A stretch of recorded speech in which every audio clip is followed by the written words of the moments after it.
YouTube houses a near endless supply of insane clips. Someone's always doing something spectacular, pulling off some crazy stunt, or in some cases, the camera is simply rolling to catch a normal moment that turns into something unreal. From the craziest basketball shot you've ever seen to a freak plane crash where everyone survives. Check out these 5 videos you need to see to believe. Before we begin, make sure you hit that subscribe button to get notified every day for more amazing content. With that being said, let's begin. Number 5. World record basketball shot. Most of us struggle to get a basketball in the hoop from mere feet away, but Australian YouTube stars How Ridiculous have made a name for themselves by breaking and re-breaking the record for the greatest height from which a basketball is shot. They first achieved the title back in 2011 with a 66.89 meter or 219 foot 5 inch shot. The basketball fans went on to better their score twice before American YouTubers Dude Perfect broke their record from a height of 162.458 meters or 533 feet earlier this year. However, the How Ridiculous gang, consisting of Brett Stanford, Derek Heron, and Scott Gonson, were determined to win their title back. With an incredible new attempt at Mauthausen Dam in Valais, Switzerland, the trick shot stars managed to net a basketball from a staggering height of 180.968 meters, or 593.73 feet, against a stunning backdrop of valleys and water in the Swiss Alps. This record title is not one that can obviously be attempted in a regular basketball court, but the How Ridiculous crew has spent years practicing super high shots in a variety of interesting and creative locations. Due to the unusual location, when the group first arrived at the Mauthausen Dam, they struggled to find a flat surface on which to place the hoop. However, their efforts eventually paid off, with the How Ridiculous team successfully ending the day with a new Guinness World Record title. The crazy thing about that shot is that Derek Heron hit it only on the 3rd try. But wait, that's not all. They've done it again. This time over the Maletsunyane Falls in Lesotho, Africa, with an unbelievably epic 201.422 meter or 660 feet 10 inch shot on January 13th. That's become a new world record. It's the 5th time that the group has broken the highest shot record, but who knows if they or anyone else will top this feat.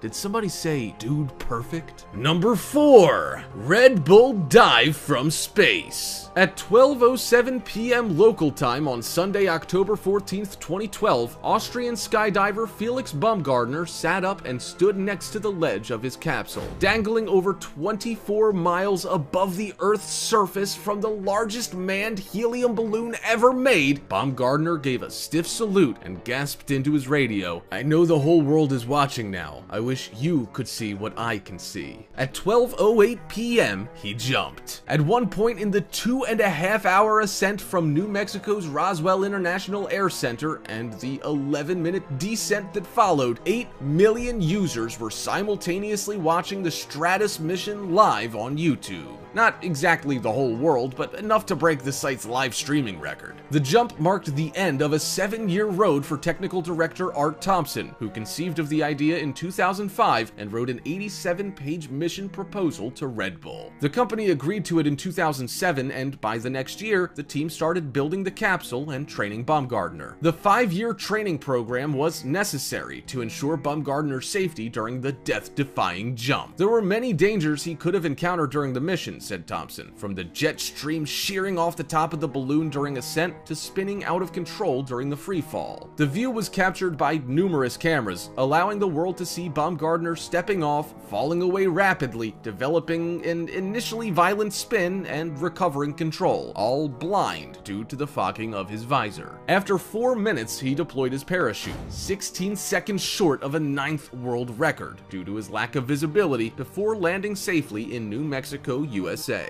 Trust me, when you stand up there on top of the world, you become so humble. It's not about breaking records anymore. It's not about getting scientific data. It's all about coming home, he said of his pre-jump thoughts at a press conference after his successful and suave landing. So, which records did Felix Baumgartner break for this one jump? Let's see.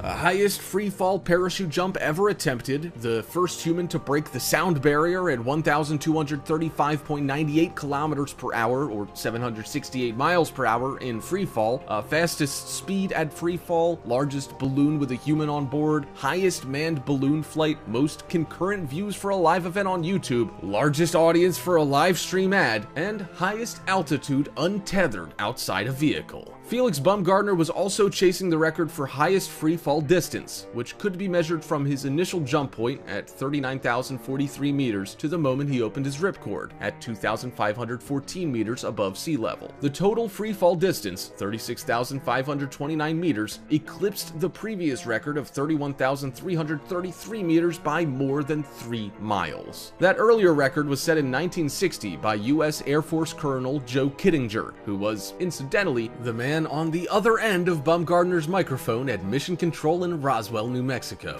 The 84-year-old retired colonel served as Baumgartner's mentor throughout the preparation process and his advisor throughout the flight. The total cost of the mission? Red Bull says it spent about $27 million. Number 3. Real UFO with aliens. There are a lot of UFO sightings, more than you can shake a stick at, which is a lot. You can really shake a stick. Sometimes those so-called UFOs end up being something that Ed Wood Jr. would create, and sometimes the footage seems unreal. This one is almost unbelievable, but it's not because it's jaw-dropping or anything like that. It's the fact that the video even exists at all. Maybe it's real, maybe not. The video begins with someone standing in a field on the side of a hill catching what looks like a flying saucer type of spaceship. Upon closer inspection, you can make out small aliens that look like the gray alien description that everyone is familiar with. It's unclear what the aliens are doing. Maybe checking the tires or the oil, or maybe the dilithium crystals, or maybe they were just getting some fresh air on that long road trip. Whatever the case, they don't seem to know that they're being filmed. About 30 seconds into the clip, the aliens seem to vanish into the spacecraft. Another 30 seconds later, and you can hear what seems to be engines starting, and then the saucer takes off straight up into the sky. Of course, at this point, you should always run with your camera pointed right at the ground. The footage then ends and begins again with the saucer spaceship thing hovering just over the person filming, just hovering there. Then it vanished with a flash. A close-up of the clip shows the two aliens and one looking as if it's waving to the person with the camera. So, man, that's a cool one. Do you think this footage is real? Let us know in the comments. Number 2, skydiving gone wrong. In 2013, skydiving instructor Mike Robinson was at 12,000 feet, just seconds away from his fourth and final jump of the day, when a second plane carrying other skydivers struck the aircraft he was in, sending them all tumbling toward the ground. None of the 9 skydivers or 2 pilots sustained serious injury when the 2 planes collided in mid-air Saturday evening in far northwest Wisconsin near Lake Superior. Officials with the Federal Aviation Administration were in the area Sunday talking to those involved, and the cause of the incident was still being investigated, said FAA spokesman Roland Herwig. Robinson, an instructor and safety advisor for Skydive Superior, said the skydivers had gone up for their last jump of the day, called the Sunset Load, and the 2 planes were flying in formation. It was supposed to be a routine jump, and a fun one for Robinson, who usually jumps as a trainer. All of the skydivers were instructors or coaches and had hundreds, if not thousands, of jumps under their belts. It was Robinson's 937th